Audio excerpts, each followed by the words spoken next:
આજે આપણે ખેડા જિલ્લાના સારસા ગામે એક સ્નેક રેસ્ક્યુ કરવા આવ્યા છીએ.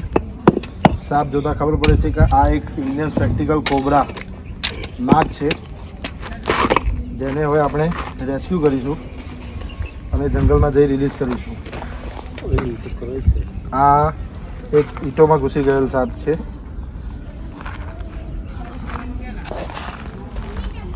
અહીંયા કન્સ્ટ્રક્શનનું કામ ચાલુ હતું જ્યાં સાપ ઘૂસી ગયેલ છે. આ તેની સ્કિન એટલે કે કાચલી ઉતારવા માટે આ ઈંટોમાં ઘૂસ્યો છે, જેનાથી ઈંટોના ઘર્ષણથી તેની સ્કિન ઉતરી શકે.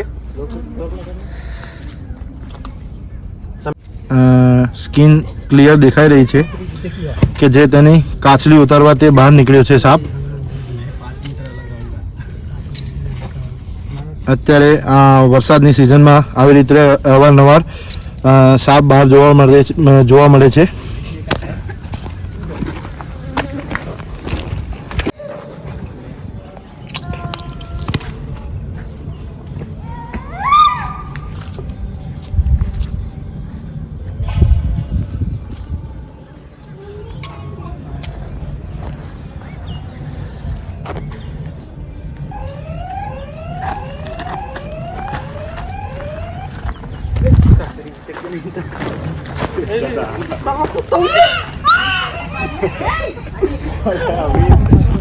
આ છે એક નાગ બેબી કોબરા, જે તેની સ્કિન એટલે કે કાચલી ઉતારવા માટે બહાર નીકળેલ છે. હવે આપણે તેને રેસ્ક્યુ કરીશું. લાય બહેણી, લાય બહેણી કઈ ગઈ? ખોલે ના ભાઈ, ટોપ કર દો ના.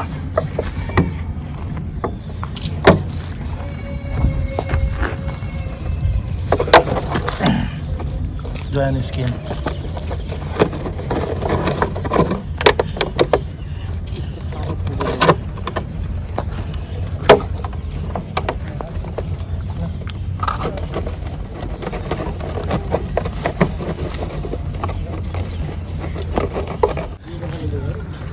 આ ચાલશે મિત્ર? હા સારું. ના ચાલે યાર. હા એમાં હોલ છે ભાઈ, એટલે જ તો કહું ચાલશે કે નહીં ચાલશે. લાય ને આ પૂઠું એમાં ભરાઈ દઈએ. લાય ઉઠાણ ઉપર રાખો. આપણે સાપને એક કન્સ્ટ્રક્શન સાઇટ પરથી સુરક્ષિત રીતે રેસ્ક્યુ કરી લીધો છે, જ્યાં આ લોકો રહેતા હતા. તેની કાચલી ઉતારવા માટે આ ઈંટોમાં ઘૂસી ગયેલો હતો, જેથી કરી આપણને કોલ આવ્યો અને આપણે તેને રેસ્ક્યુ કરી લીધો. કોબરાને રેસ્ક્યુ કર્યો છે, જેને આપણે જંગલમાં રિલીઝ કરવા આવ્યા છીએ.